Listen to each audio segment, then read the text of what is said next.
Namaste. Good afternoon, everyone, and a very warm welcome to today's webcast session presented by Web and Apollo Hospitals. The theme that we are exploring today is her hidden risks, the physical and mental health challenges that women and women entrepreneurs especially face. Let me start with a scenario. She's running a startup, meeting clients, managing a team, managing her business, being a mom, being a daughter, a partner. She's raising everyone's game except maybe her own. Does this sound like you? This session is exactly for busy women entrepreneurs like you. Your hidden health risks, the physical and mental health challenges that you face and need to take care of. I also would like to recall or document here that it is very fitting that this session is coinciding with the season of Navratri, a time when we celebrate the mother goddess Durga and the many forms of Shakti. Shakti is not just divine strength, it's also the everyday resilience, courage, and creativity that you women entrepreneurs are embodying and manifesting every single day. So, today, as we talk about hidden risks in health, let's also remember that protecting your health is one of the truest ways of sustaining your Shakti. So, you as women entrepreneurs, of course, are redefining India's growth story. But in the process of building and balancing, you often ignore the very foundation that sustains everything else, which is your health. There are hidden risks, both physical and mental. They may not always be visible early on, but knowing about them and addressing them is essential for long term success and well being. These hidden risks also unfortunately accumulate over time, leading to serious implications, as we shall see, not just for personal well being, but also for your professional stability, for your sustainability. So, this session really underscores just this, that you need to prioritize your physical and mental health. Also, explore the powerful link between them, as together they do play a role for your productivity, for your resilience, for your well being, happiness, and for your success. This session is aimed to be a safe, open space that you can highlight your questions and challenges as well and learn strategies from our experts. We bring together today some of the finest of Apollo's experts in both physical and mental health to address your unique challenges. I'm really delighted and honored to welcome Dr. Subhashini Venkatesh, who is one of our most senior and renowned specialists, a senior consultant in family medicine at Apollo Hospitals, and also Dr. Bhargav Sirivelu, who's a consultant psychiatrist at Apollo Hospitals, both from Chennai. Dr. Subhashini Venkatesh is a senior physician, a family medicine specialist who has completed her pediatric and general practice training in the United Kingdom. She's a member of the Royal College of Pediatric and Child Health and the Royal College of General Practitioners. She has a diploma in dermatology as well from the University of Cardiff and research experience from the Peninsula Medical School at Plymouth in the UK. Dr. Subhashini has worked on several projects at Apollo, at the Apollo Personalized Health Check, the Apollo Pro Health, Apollo Shine, which is our school health initiative, the neighborhood engagement, and the Apollo Concierge Services. She's also been instrumental in working on the electronic medical records through which various predictive health risk scores are now being derived, and also for the personalization of health screening to meet individual needs, and also has conducted large-scale on-site health screening camps, the largest being for over 12,000 employees. And her areas of interest also include process improvement, business development, and technology. Welcome, Dr. Subhashini, to this session. I'm also delighted to welcome Dr. Bhargav Sirivelu, who's a consultant psychiatrist at Apollo Hospitals, Chennai, With over 10 years of clinical experience in adult, geriatric, and de-addiction psychiatry, special expertise in advanced brain stimulation techniques, and is actively involved in mental health advocacy through workshops and outreach programs, and is a resource person at various national and state level conferences, contributing to academic discussions and community awareness initiatives. So let's begin by asking Dr. Subhashini.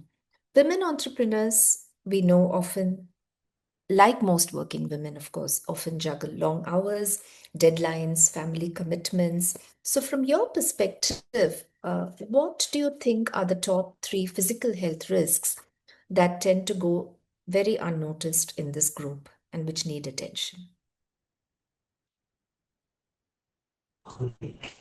Yeah, sorry about that. Good afternoon. Sorry for the glitch. I think the three conditions that I'd like to mention today that go silently without any symptoms are diabetes, hypertension, and heart disease. And what do you think would be the earlier symptoms of these, and what are these red flags that people should not ignore? Sure.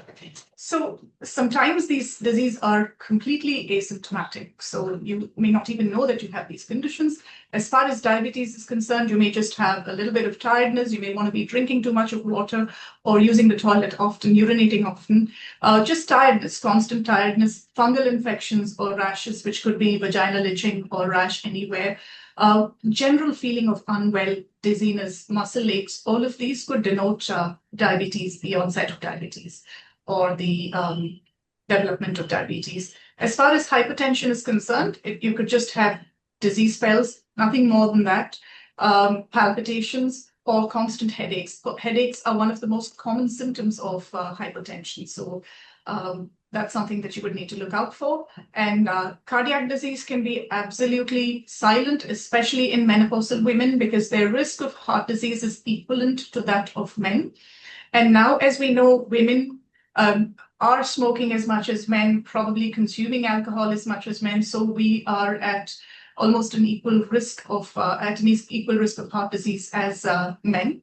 And these are the three silent diseases that I'd like to talk about. Yeah. And talking about, you were just mentioning about smoking and alcohol and also other lifestyle factors.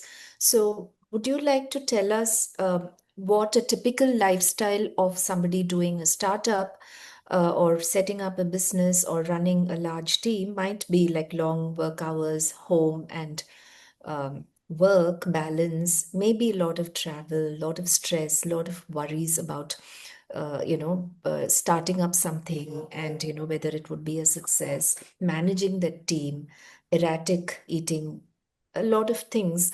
So, do these have any effect at all on any of these conditions that you spoke about or other conditions? So, it's all about how the lifestyle really contributes and what people can really do practically.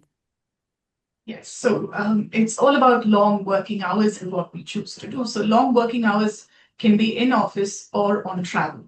And long working hours or travel can disturb your meal times. Sometimes we're too busy as entrepreneurs, startups. We work till very late at night. We go hungry sometimes. We don't prioritize food, or we don't prioritize the way we eat. We comfort eat, or we just pick up something on the go. And all of this affects our health adversely. And moreover, we don't have time for exercise because we're either leaving too early or traveling or getting back home very late. So for months together or weeks together, when you're busy, you may not find the time to exercise.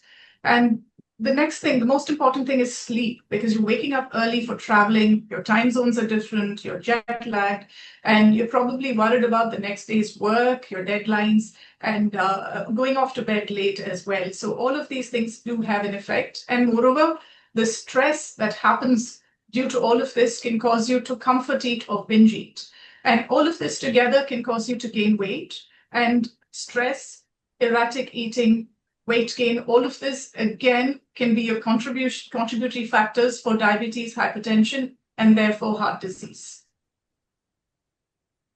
So we'll come in a bit of time to what exactly people practically can do. So we would look forward to your suggestions. But let me ask Dr. Bhargav now about stress. So now I think it's difficult to point out anyone in this world who's not stressed. So it's like a common word that everybody uses. But what does it really mean? What does stress really mean? And there are different terms which we use also that, we are overwhelmed or we are burnt out. So these are all terms that are kind of used interchangeably, perhaps. But then how can women really differentiate between chronic stress or an acute panic attack or a true burnout? And what would be how do we distinguish? Fundamentally, we should understand entrepreneur's journey is filled with both excitation and exhaustion. It's a lot of bold decisions, hidden pressures, and I think when a person is juggling between multiple dimensions of their lives, yes, stress is very common, as you rightly said. See, to differentiate it in this way, it would be easier. Stress is a normal response to any emotionally demanding situation around you. And usually, stress is a short lived response. The second part of it, burnt out. So, burnt out is a result of two things: chronic stress, like stress which goes for more days, more weeks, more months, or unmanaged stress. So now, to keep it more precise, like stress is, oh my God, I have got some 3 client meetings today and I feel stressed about it. Burnt out is, hell with the meeting. It doesn't matter anymore. Nothing is going to happen. So this is burnt out. So I think this is a way we should define. And the third and fourth things which you asked me, anxieties. Okay. Now, this is a spectrum we speak: stress, burnt out, anxiety. Anxiety is nothing but a constant state of worry. You just keep worrying about something. There is nothing like an evident trigger there. So I think this is how I can simply define what stress, burnt out, and anxiety is. Yeah, I think it's important for our viewers to know the difference between these, and then we'll come to the preventive strategies and management in a bit. So, Dr. Subhashini, you were saying that, most of these non-communicable diseases, the diabetes, the hypertension, the heart disease, they may not show up with a lot of symptoms, or there might be vague symptoms that people might dismiss off as just overwork or just too much going on.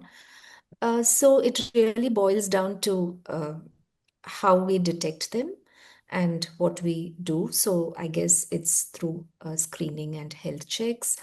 And you're an absolute veteran of that particular topic. So could you elaborate a little bit on, again, this is something which people say we don't have time, or we'll do it next month, we'll do it when this particular tough phase gets over, but many times it's not done. Give a lot of importance to our physical selves and not to ourselves within. And we all know that, there's a regular schedule in which we go to the parlors, have our massages, or have our beauty schedules. But we often don't think the same way of our health, and we've got to be healthy to shine outward. So it's very important that one gets a health check. And there's always a question as to, who gets a health check? Everybody does from the time they're born, because from the time a child is born, we do the 6-week screen to see if the child is healthy or if the child has any congenital abnormality. So screening starts from birth, literally. So as far as women are concerned, they can get screened at any age, but when they're in the reproductive age, it's very important to look at their sexual health. And I often see that people talk about sexual health in women, but women are prone to all other conditions, including cancers, equally as men are. So we need to focus on health in a wider way rather than to only focus on mammograms or pap smears or cancers of the uterus or ovaries. So for an effective health check, it is an examination of all organ systems, not particular organ systems. This also includes cancer screening, which is very important, sexual health in women, which also includes sexually transmitted infections that's very rarely spoken about, and of course, vaccinations as well, cervical cancer vaccines. And other conditions. So women of the menopausal age, as I said, are at an equal risk of heart attacks to men. So they would need to have treadmills, or cardiac health needs to be addressed. And of course, after 60, there's a very high chance of osteoporosis or weakening of the bones. So a DEXA scan is also very important at that stage. Beyond all of this, like any general health, they would need to check for anemia, because menstruating women can tend to be anemic, and vegetarians can have a vitamin B deficiency. Invariably, most of India, we have a vitamin D deficiency because we have a lot of melanin and we don't absorb vitamin D. So standing out in the sun doesn't give us vitamin D. We may need to take supplements for that. Other things include the kidney health, the liver health, the uric acid, the lung health, of course, and all of it. So screening has to be comprehensive, and screening doesn't end with just a set of blood tests or X-rays. We also think of emotional health, which is very important. Mental health is a part and parcel of your health. So the mind and body work together. So it's important to address both physical and emotional health at the same time. And at what age do you think people should start having these annual? Because now we do have quite a bit of these programs which are very conveniently designed for women, available across many centers and many all over the country. So I think sometimes it saves time to just go through a pre-planned program. What age do you think people, should, just to make it simpler, to start and maybe do this every year or every 2 years? Or would you like to tell us something about that? I would recommend for healthy individuals without a family history of any chronic disease or cancers to have a screening once every 2 years. But after 40, I would recommend a screening every year, because you would need mammograms at periodic intervals, pap smears. Generally, your cardiac health has to be looked at. Post-COVID, we see that many women are suffering from heart disease. I don't want to differentiate the man from woman when it comes to preventive screening, because both of them are equally important with that. And of course, from all ages, if you take adolescent children, if you have adolescent children, they would need screening for polycystic ovarian disease. They would need screening and treatment of acne. Their self-esteem needs to be addressed. Peer pressures need to be addressed. So for a woman, it starts very early. And then when they come of marriageable age, it's of course the premarital health checks to look to see if their egg counts are all right, checking the anti-Mullerian hormone to see if they're producing enough eggs, if they have any sexually transmitted infections, whether their ovaries are polycystic, or whether they're going to have any issues with fertility, whether they're ready for that marriage emotionally. So all of that matters as well. And then of a childbearing age, there is a lot of pressure with raising children, the stresses that come with that. And of course, in that particular age, we see that women are, because obesity is at its peak now. So women tend to develop diabetes in their 30s. And I would recommend all over 30 to have a general health check, where they check their sugars, their cholesterol, their kidneys, their general health, along with a pap smear. I would suggest individuals with a family history of breast cancers to start screening from 35 years onwards, not 40, if there is a strong family history. Those above 40 would need routine screening of the breast, mammograms, pap smears for all individuals who are sexually active, and vaccinations, the HPV for all female children, and women, if they haven't had it, they can have it until the age of 48. It covers against certain cervical cancers. And women over 50 or 60, I would offer them a DEXA scan as well to see if there is any weakness of the bone. So women who are obese, who've had steroid treatment, who've had rheumatoid arthritis or other autoimmune conditions and have been on steroid for them, long-term use of PPIs, many of us just swallow omeprazoles and pantoprazoles like Smarties. So long-time use of that can wear your bone out as well. So all of these women will need a DEXA scan to check for their bone health.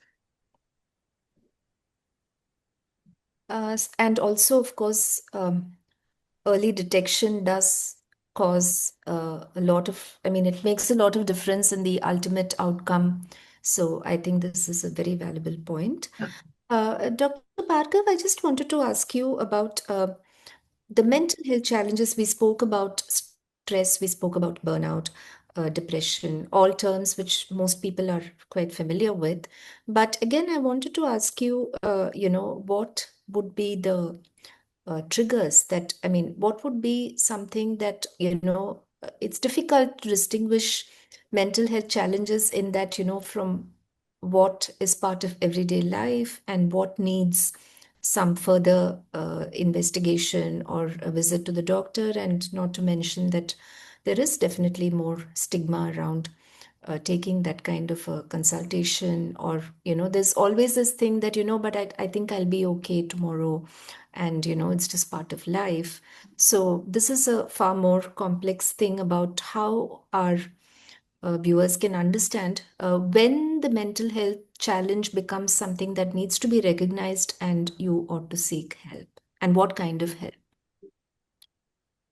A very important barricade when we speak about mental health is stigma around it, man. As you rightly said, like, see, when we neglect mental health or we stigmatize mental health, so it's like we reinforce that weakness in us. Like what happens is most of the women entrepreneurs or regular public for that matter, as if so, like this sharing about their state of mind itself is perceived as a state of weakness, like fundamental.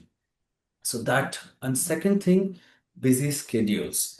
Probably mental health doesn't have a priority there most of the times where you now, the line which I would tell my clients in my clinical prevention you seek fundamentally, any of your, it might be stress, it might be anxieties, or it might be sleep issues, or it might, when certain uh, psychological distress is impacting your day-to-day routine by any means. Like, it might be this, because of this, I'm not able to do the job. This is affecting my family. This is making me like not to spend adequate time with my peers. So I think that is the line which we all should remember.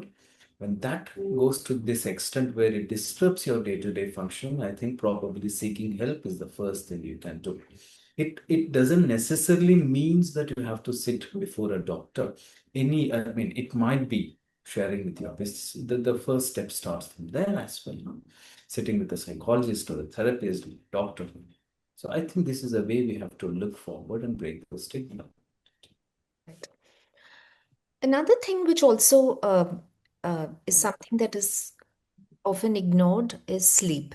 So, many of both the physical and mental health issues are also these days related to sleep. And this is again somewhat of a, there is always this, especially among driven individuals, they think that, the less you sleep, the more productive you are. But I think people need to understand what good sleep can really do, and when and what kind of things can affect it. So maybe both of you can give your insights about the importance of sleep in a healthy lifestyle. If I can start, see, we should understand sleep is fundamentally an emotional and a cognitive fuel. Most of the times, there are three I would say different types of sleep disturbances. One is regular sleep disturbances. I'm not able to fall asleep. Second most common thing nowadays we are seeing is non-restorative sleep. I'm sleeping, but I don't feel refreshed. Sometimes the entrepreneurs, most commonly we see something called as burnt out hypersomnia. They don't sleep for 2 3 days and then they sleep for long days. Most common patterns. And as you said, the fundamental thing why sleep is very important is sleep has to do something with your neurobiology. That strengthens the connection between your frontal cortex and amygdala. And to just say it in a layman's terms, it creates the connections or strengthens the connections between your decision making, reasoning part of your brain and the emotional brain. That is where you see people when they don't have a good sleep, they become impulsive, become jittery with decisions. So you will be more emotional rather than reasoning. Second important thing, a beautiful word psychologist says, REM sleep or a deep sleep itself is a therapy. It helps you to delete your negative perceptions and memories. And most of the times, the risks of PTSD, post-traumatic stress and mood swings go lower once you have a good sleep. Apart from other things like reducing the inflammations and neurotransmitter imbalances. So I think this way, maintaining and focusing more on your sleep would be biologically very important for you to be productive. Dr. Subha, would you like to add something there? I think sleep is extremely important, and many postmenopausal women suffer, or perimenopausal women suffer with sleep issues. I think I'd like to just separate this to say many of us make it habitual because of the blue light that we use. So I would say turning off tabs, mobile phones, and all of that about 2 hours before bedtime would definitely help. And an entrepreneur who's not saving a life may not want to keep their phones in their bedrooms. I'd suggest taking off the clock in your room, because that's what's reminding you to look at the clock and reminding you of what time you're waking up. So your subconscious mind keeps looking at the clock rather than pushing you to sleep. So that's one. Two, drinking a lot of fluids later part of the evening, which could be alcohol, or which could be even a cup of milk, can have a diuretic effect and send you off to the toilet, frequently waking you up. That's one thing. The other is discussing pertinent issues or issues that are bothering you after 6 p.m., particularly issues that you may not be able to find a solution for. So these are things that sort of stress you out. So if you can't fix something, and if something's not under your control, please do not discuss it after 6 p.m. So that's an important thing. And most importantly, sleep apnea. Many people don't understand or don't know about sleep apnea. If you're waking up tired, or if you're nodding off at about 11 a.m. and there's a lack of concentration during the day and you don't feel fresh after you've woken up, you could have sleep apnea, especially if you are overweight or obese. So in the sense, when you're sleep apneic, you are not breathing for a few seconds or even up to a minute, in which your vital organs are not being oxygenated, and therefore they're constantly tired. And this can cause a lack of sleep because your body is constantly waking you up to save you from that. So correction of sleep apnea may also give you a good night's sleep. And there are tests for diagnosing sleep apnea as well. Yes, you could do a sleep study. Some studies would require going to a sleep lab. Others can be fixed in the comfort of your own home, following which you can see a sleep specialist. And generally, if you've got moderate to severe sleep apnea, you may be prescribed something called a CPAP, in which when you forget to breathe, the machine pushes off the air for you to breathe and you wake up fresh. For those who've got mild sleep apnea, we then need to work on whether there are anatomical disorders that could be causing you not to breathe at night, or focus on weight reduction and posture of your sleep, and so on and so forth.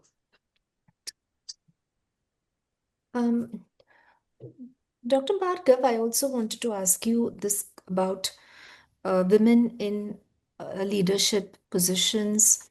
Do they have any, in the sense that, though today many businesses and uh, workplaces are very woman-centric, but there is often women facing a lot of fatigue because of uh, having to still manage the family and the home. They're usually uh, the ones who are doing this in most of the cases. Or at work itself, there is always the possibility of women needing to prove themselves much more, work, show that, and then sometimes they have things like post-traumatic stress disorder or an imposter syndrome. So these again are terms which people are familiar with but may not know exactly what they mean and what can be done to manage these kind of mental health situations. Uh, mm, uh, Basically, I feel like there are two things women leaders go through. Like one, as you rightly said, decision fatigue. So what happens on an everyday basis? You have to make small choices, big choices. You get exhausted. You have to get a lot of inputs process. So after a point of time, a psychological exhaustion sets in. So this is called as decision fatigue. The best way to deal with this decision fatigue, we say, do delegate and delete. So do what you can do, like where your presence is needed. Try to just learn the skill to delegate stuff and delete which is not necessary.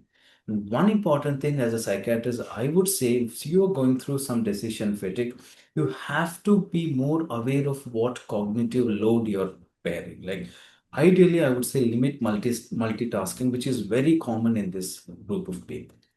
The second important part of it is most of the times, again, as a result of psychological exhaustion, imposed.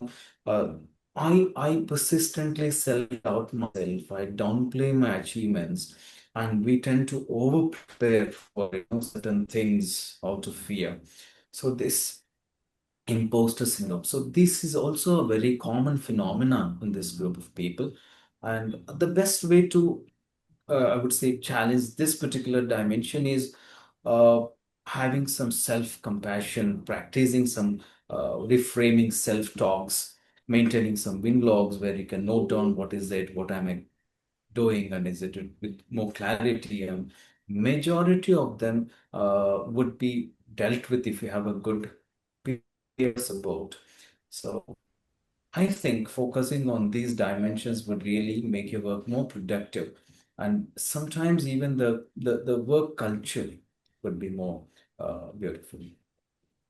Yeah, and I also think that, when women multitask, I think maybe it doesn't work for everyone, but then I think having a planner or having some sort of a thing where, you keep 3, 4 hours for what they call as deep work and then keep some time for emails. But I think what we normally find is that get really cluttered with, multiple things happening all at the same time. But I would really think that some sort of internal, you plan for yourself, control what you can control is useful. Anyway, so I just also have some questions, actually quite a few from our viewers, so I want to spend some time on that.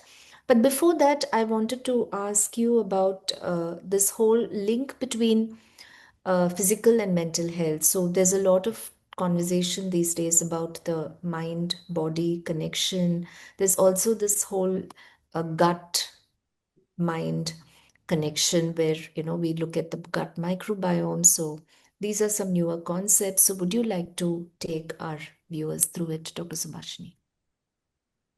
Right. The mind and the body are one. So uh, the gut is a reflection of your mind. So I think most commonly we hear about irritable bowel syndrome related to anxiety and related to stress and depression. So that's one classic example of what your mind would do to your gut. Again, now we have, as Dr. Srinidhi said, gut microbiome.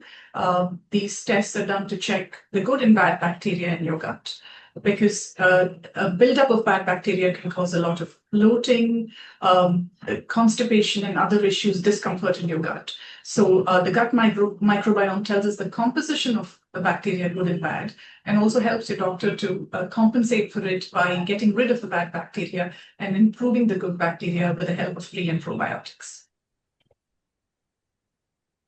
Um, As a you have, yes. medicine, mind and body, they both communicate your distress. So when a person practices this pattern of not processing your distress or stress and not recognizing it, so that we say, like, when your words fail, your body speaks. So that is where your body starts expressing certain physical symptoms. Most common, I would say, palpitations and chest discomforts. Gastritis is most common complaint. Stress related gastritis, unexplained fatigue. I'm doing everything, doctor, I have a beautiful lifestyle, but still I feel fatigue. So most of the times we see women with more physical symptoms. We call it as psychosomatic symptoms in the clinical practice. Right.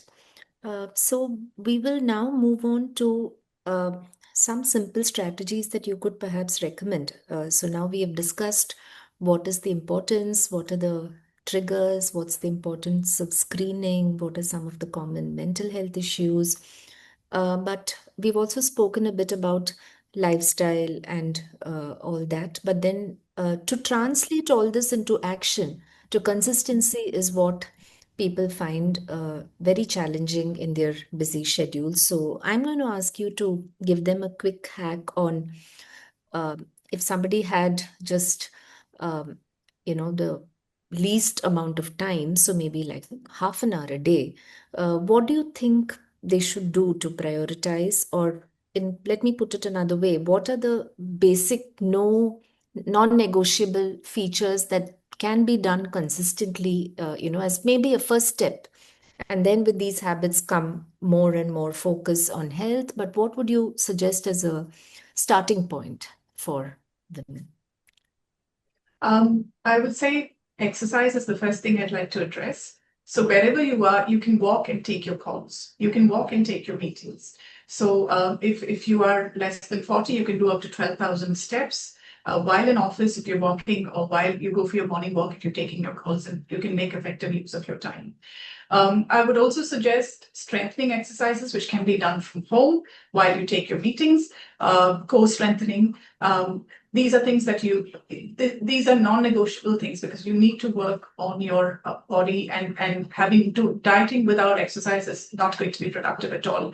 Moreover, you need to improve your muscle strength, and also um, uh, build your body, because when you're menopausal, you develop what's called a sarcopenia and loss of muscle mass, and therefore the onset of osteoporosis and weakness and balance issues. So it's very important that you start focusing on exercise early on.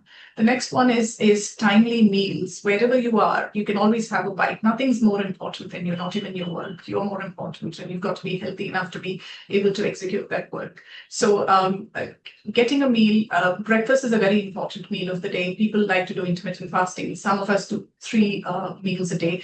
Whatever works for you, but make sure it's a balanced diet, because you're eating something. Make sure it's balanced. Remove the junk from your list. Packaged and processed food to be removed. If you feel that you can't catch a good meal, at least have a bowl of fruits or a salad, which is much more healthy than having a burger or a packet of chips. And also the portion control. So if you come home really hungry, and if you haven't eaten all day, we tend to binge, because it's that last meal of the day that we really enjoy with our families. So we've got to really watch out, because that's the meal that causes all our problems, because we're going to eat and then hit the bed directly. So the last meal of the day has to be most sensible. It's got to be maybe predominantly protein rather than carbohydrate. And of course, sleep's got to be adequate. Let's not self-inflict sleeplessness by social media or television. So let's protect ourselves. The little time we have to use it more effectively, because sleep, as Dr. Bhargav said, regenerates you and makes you more keeps you in a better position to work the following day. And stress is really important. Small things can improve stress levels. Breathing exercises, art, music, writing, journal. Journaling is a very good way of getting rid of your stress. Maintain a gratitude diary, because we have a lot of positive things in our life and negative things, and many of us don't count. We're only looking at the negative side of things. And most importantly, I'd like to talk about therapy, because from the time we're little, we package and process things in different ways. For example, if your father liked a cricketer, you became a fan of that particular cricketer. If your family voted for a particular party, you would vote for that particular party. And if your friend liked somebody, you'd like them. If your friend didn't like somebody, you wouldn't like them. So your mind as a woman is conditioned from the time you're little, and your conditioned mind is processing your trauma or whatever it is in its different way. So therapy just unpacks your mind, places what you've packed, probably in a wrong way where you think it's right.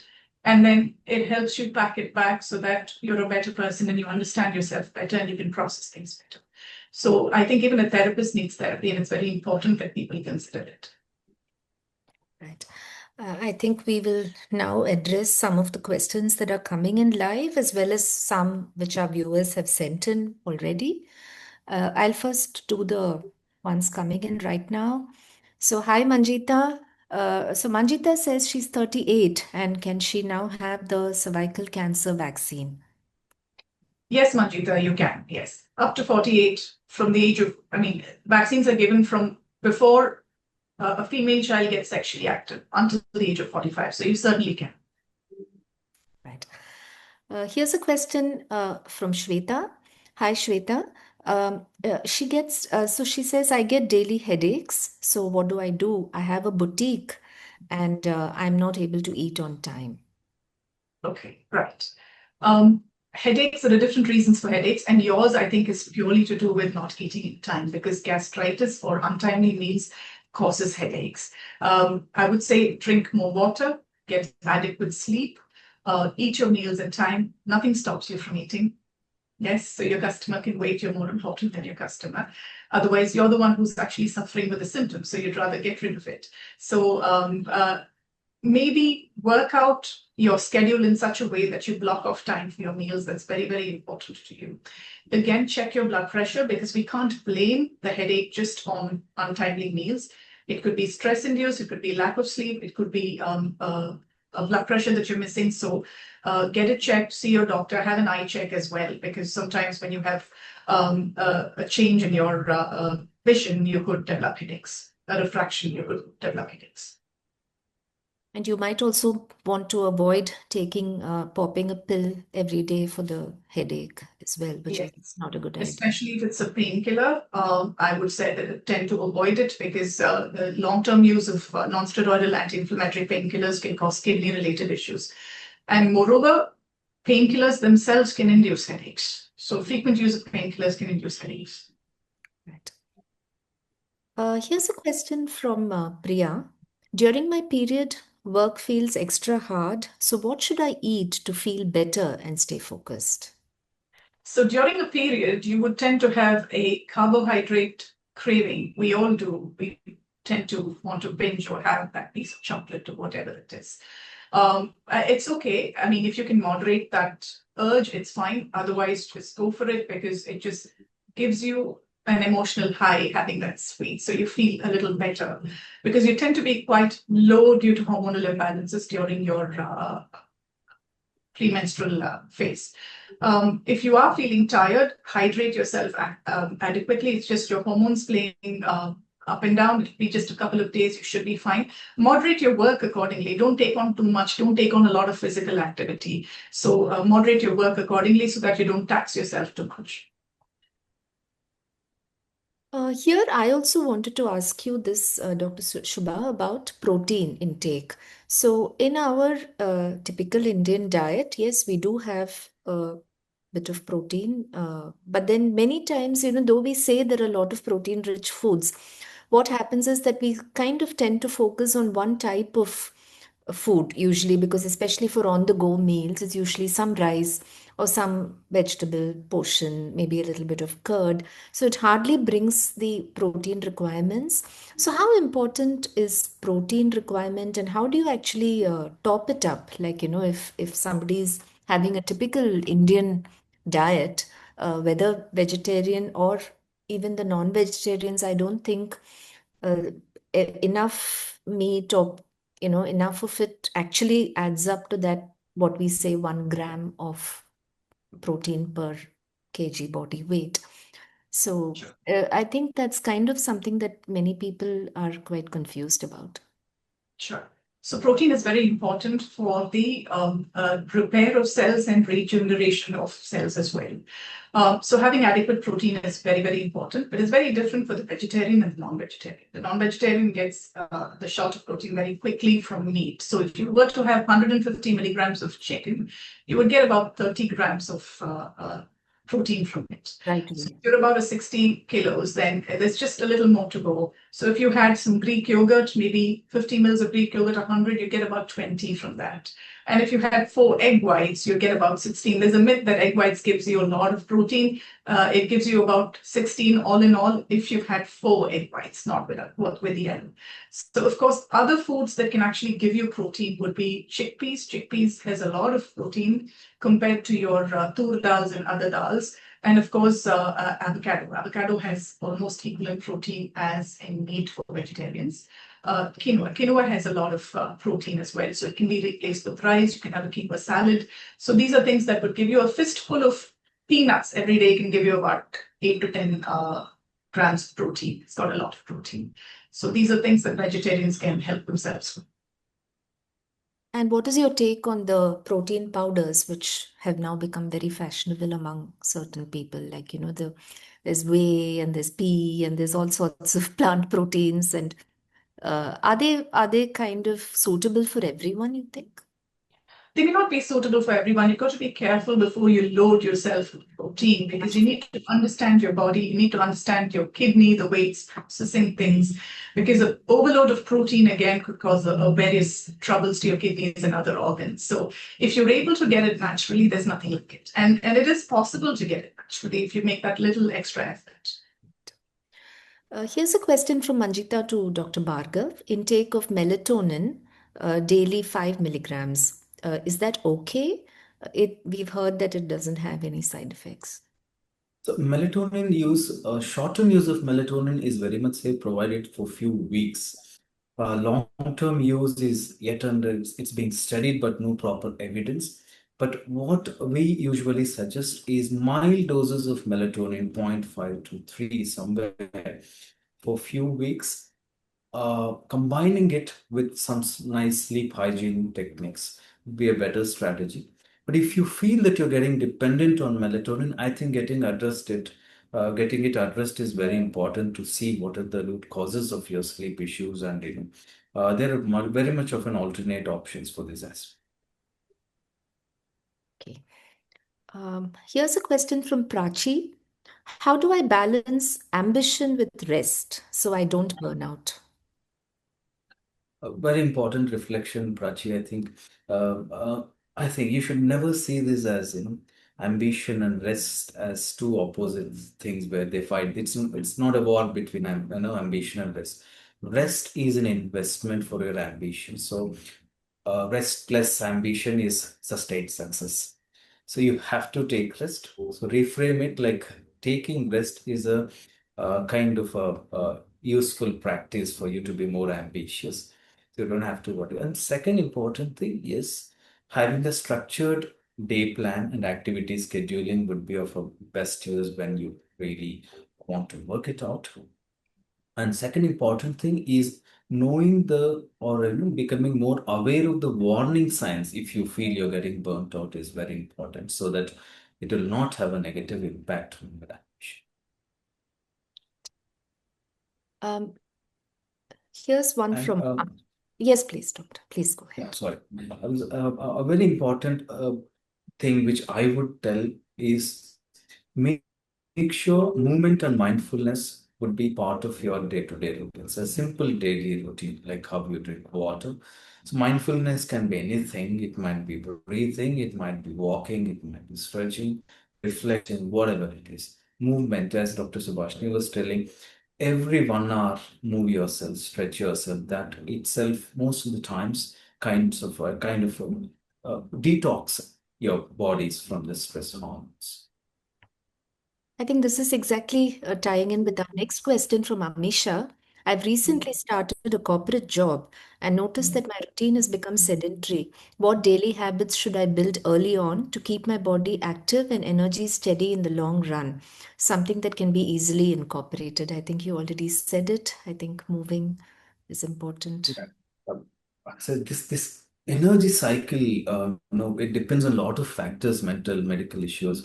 So what I believe is most of us, probably general functioning energy would be for around 12 hours for us. And probably high performance would be there for 4 to 6 in the mornings. And sometimes we see this at 4 to 6 p.m. So what I would say is the best practices is taking frequent breaks with light physical activity. 3 minutes breaks with light physical activities. Second thing, sometimes in the corporates, short naps would also help to just reset their brains.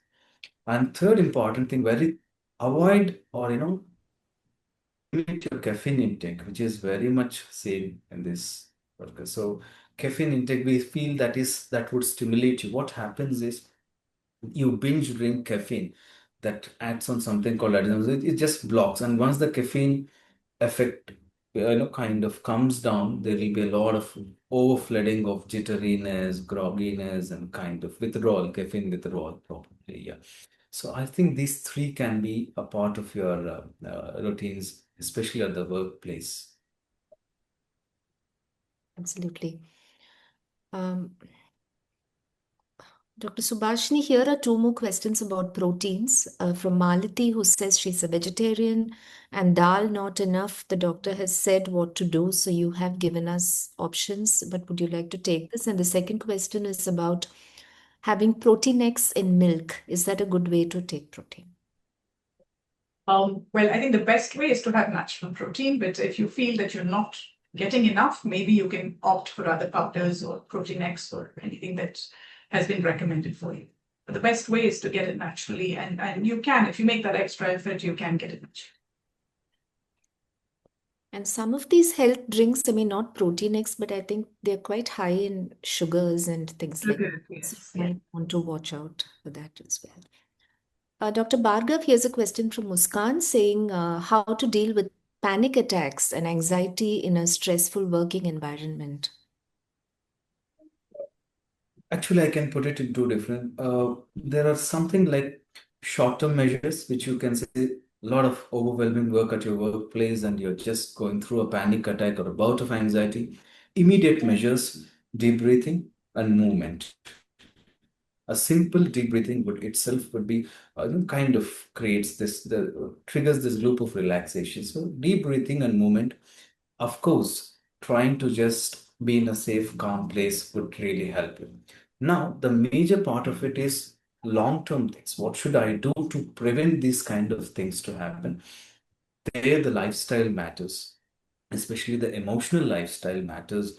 And most of the times, I personally see in my clinical practice, most of us have this tendency to pile up our stress. We don't have enough vents, so no, we cannot share or we don't have. So I think these are the people who pile up these emotions, and now someone opens someday, the pressure cooker opens, and you see a panic attack there. So I think you have to have some safe vents, healthy ways to vent out yourself. Yes, it might be a break, it might be a regular hobby, it might be a good intimate life, as doctor was speaking about, which is almost not recognized or spoken about. Intimate life of the women who are sexually active, that is a very good vent for them. So what I would suggest is some safe spaces where you can speak about this can be created, so that once your venting happens on a regular basis, probably your vulnerability to go through all these kinds of psychological distress would significantly come down. This is a question which came in earlier on about pessimists and narcissists. How to get rid of past mental trauma and think clearly, and also about addressing severe migraine issues. Yeah. So, pessimists and narcissists, I think, very important thing. Pessimists, they both sap your energy. They kill the momentum where you're going through. So, I would rather say when it comes to pessimists, just acknowledge but don't absorb what they say. But when it comes to narcissist, very common practice which we all do dealing with a narcissist, don't feed the ego loop. Don't try to justify yourself when you're dealing with a narcissist. They just train you. And so probably having a boundary is very important when you feel there is a narcissistic behavior towards you. So I think these are the two simple ways how we can avoid getting into the trap of either pessimism or narcissism. I think if the narcissist is at the workplace, it's different, but if the narcissist is at home, it's quite different. Personal life. Yes, the personal life. So I think both need to be addressed. So Because basically, if you're in a narcissistic relationship, you're completely drawn in to believe that everything is all right, right? The narcissist makes you think that everything is good and everything is going. And it takes a while for you to realize that, perhaps you were in a narcissistic relationship. So I think if any of you feel that you've been or in a narcissistic relationship, get some expert help to deal with that, because it's only a spiral down if you don't pick it up early. Absolutely. Here's another important question about Posh. Is that actually helping the corporate women? But I think this is a larger question about sexual harassment issues at work.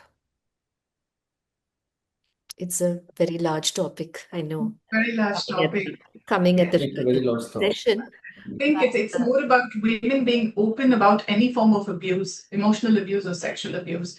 And it's always, I remember speaking to one person who was abused, and she said, I have nothing to be ashamed of, because the abuser has everything to be ashamed of. And that's the attitude that we should all build as women against abuse.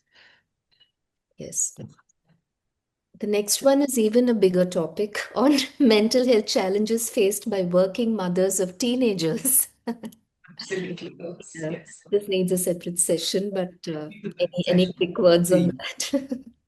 I think teenagers, it's a very difficult lot to deal with. But what I would say is you can't be a perfect mother. And the more you go on and on about it, the teenager develops what's called as an opposition defiant behavior. And he or she will do exactly what you don't want them to do.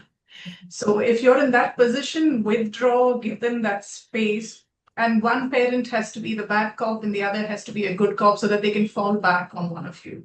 And remember, children do make mistakes. They're teenagers. They're meant to be that way. If your child is sensible, educating itself, not doing drugs, and if your child is good and empathetic, that's good enough. You don't have to worry too much about that bed not being made or the room not being cleaned. It will come. Eventually it will come. And it will come with conversation, not by reprimanding. Right. So most of the times I see this mother with working mothers, they have this guilt feeling, doctor. Okay, right? Whether I'm being an adequate mother. First thing that is where they In come. fact, to interrupt So you, probably this also ties in with another question that's just come in saying how to take care of child's anxieties, and I'm always tensed for them. So here's somebody who's always worrying about the children, whether enough is being done. beautiful question. I think that's what so when a mother operates with this amount of guilt or anxiety, apprehension, there is something called as vicarious learning. We say about kids. Kids observe and learn than what they learn through words. So I think the advice I would tell every parent here is, okay, fine. Try to be in certain way when show them that you are confident. Yes, there is something wrong happening or something aberrant, but still make sure that I'm there to help you, nothing to worry about it. So show yourself as a very confident person. Don't show yourselves as a person in crisis and kind of giving up on all this. So I think that is the first step which you really want to help your kid. Be confident. Say that we are going to deal with it, nothing to worry, right? And second thing, yes, the question of work-life balance comes here actually, where I have to be running behind my business. I have to work on this. So I think now the concept is outdated, probably work-life balance. Now we are speaking about work-life coherence. Is that like you have to integrate both, and so that that becomes a beautiful journey. You don't have to wage a war between, okay, 50% work, 50%. So I think having more thoughts and awareness about these things would really help you to be a confident parent, not an anxious parent. Right. I think it's all about communication within the families. I think communication lack leads to a lot of things. So if communication with children starts very early on in their life, then there is an exchange of communication effectively between the parents and child. And a lot of these anxieties can be picked up early. The problem is the kids doesn't want to communicate, doctor, these days. Oh, that's precisely why I said early, because if you start early, they do communicate. So it's starting when they're very little. Yes.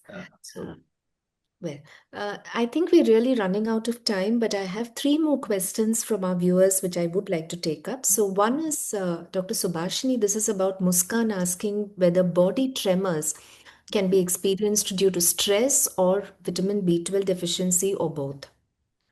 There can be many other reasons also, Muskan. It could be because of thyroid issues. If your thyroid were to be overactive, it could cause that. It could be anxiety that could be causing that. Some medications could cause tremors. And simply if this is related to tremors of the head and hand, it could be some neurological conditions like Parkinson's as well. So there are various reasons for this tremor. But of course, deficiencies could cause it. Here's an interesting question from Niyati, who works for the menstrual hygiene management, where she works in educating women and adolescent girls in rural Rajasthan on science behind menstruation, menstrual hygiene, nutrition, involving men in menstruation, mother-daughter conversations. Several times there are women and adolescent girls who have either missed their periods, addressing heavy bleeding issues. So, what is the best approach to educate them about topics in our module, apart from just telling them about infections and so on? So I don't know. I think this is again a very large topic, but great work. Congratulations, Niyati. I think much needed. So I think if we're talking about the rural girls, it's about hygiene, talking to them about hygiene and how to maintain their hygiene. Probably touching on premenstrual symptoms and what to expect. And of course, what signs to look for, like hemorrhage, if they're bleeding very heavily or if they have severe period cramps, what sort of support they can get for it, because they don't have to bear with it in silence. So they should understand that there is support out there. The last question from Manjita. What about health bars? Are they okay to consume daily if we are unable to get a proper meal? Is it a good substitute for skipping a meal? I wouldn't have thought so. It's an easier way of taking a meal. But of course, if you're traveling, if you're really short of time, you could go ahead. It depends on what's in the bars actually and how much of calories and how much protein they have. So I wouldn't use it as a substitute for a meal. I would use it as a contingency if I were not to be able to avail myself of a meal. I think, doctors, this session has been quite extraordinary, because there are a lot of viewers who are actually saying that, we have so many questions, we need more of these sessions, and 1 hour is not enough. And somebody is saying that we want a separate session on mental health. We all suffer from anxiety, separate session on nutrition. So yes, definitely we will plan these. Thank you so much. So I think now that we are nearing the end of our session, I'd like to thank Dr. Subhashini Venkatesh and Dr. Bhargav Sirivellu for their wonderful, interactive, and informative session today. And today we have touched upon a lot of points. Maybe we could not get into detail about many of them because these are all issues, but I think the take home message is that health is not something that you can trade off for your success at work. It's something that's really the foundation of your life, and there's really no success or nothing that you can enjoy when you don't have the good health. And it's possible to protect both body and mind. It's not an indulgence, it's not something that is seen as a sign of weakness, but it is actually a strategic investment in your resilience, your family, your leadership, your growth.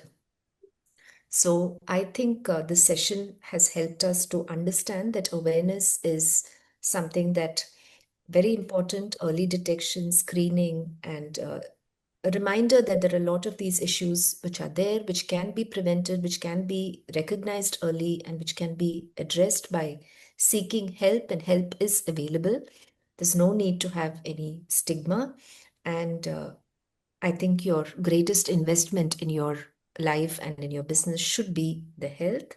And I do hope that you will also carry this message to other people in your teams, in your workplace, that that the single most important message is that without health, without well-being, there's really nothing that you can enjoy from all your hard work and success. And I think uh, there are many ways, there are simple hacks, there are lots of things that you can do amidst your busy schedule to maintain your health and well-being. Our best wishes go with all of you, from all of us here at Apollo Hospitals. Take care. See you soon. Thank you and namaste. Thank you. Thank you. Thank you, doctors.